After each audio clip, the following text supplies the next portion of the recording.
Welcome to పూరా local. Hyderabad లో ప్రారంభమైన సాధారణ తనిఖీలు దేశవ్యాప్తంగా అతిపెద్ద పన్ను ఎగవేత కుంభకోణాన్ని వెలుగులోకి తీసుకొచ్చాయి. హోటళ్ల కంప్యూటర్ బిల్లింగ్ వ్యవస్థలను పరిశీలించిన అధికారులకు చూపిస్తున్న అమ్మకాల లెక్కలు వాస్తవ లావాదేవీలతో సరిపోలడం లేదని తేలింది. వినియోగదారుల నుంచి జీఎస్టీ వసూలు చేసినప్పటికీ ఆ మొత్తాన్ని ప్రభుత్వ ఖజానాకు చెల్లించకుండా దాచిపెడుతున్నట్లు గుర్తించారు. దేశవ్యాప్తంగా 1,00,000కు పైగా రెస్టారెంట్లు ఒకే రకమైన బిల్లింగ్ సాఫ్ట్వేర్ ను ఉపయోగిస్తూ ఆదాయాన్ని ఉద్దేశపూర్వకంగా తక్కువగా చూపిస్తున్నాయని విచారణలో బయటపడింది. హైదరాబాద్ నుంచి మొదలైన దర్యాప్తు ఇప్పుడు వేలాది హోటళ్లకు విస్తరిస్తుంది.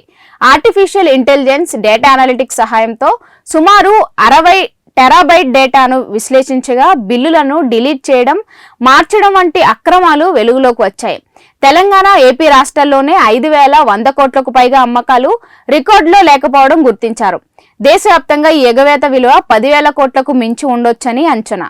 ముఖ్యంగా నగదు లావాదేవీల్లో జీఎస్టీ ఎగవేత అధికంగా జరుగుతుండగా కొన్ని సాఫ్ట్వేర్ సంస్థల సహకారం కూడా ఉన్నట్లు అనుమానాలు వ్యక్తమవుతున్నాయి. ఈ వ్యవహారం రెస్టారెంట్ రంగాన్ని కుదిపేస్తోంది. ఇవి ఇప్పటి వరకు ఉన్న అప్డేట్స్. మరిన్ని అప్డేట్స్ కోసం చూస్తూనే ఉండండి పూరా లోకల్.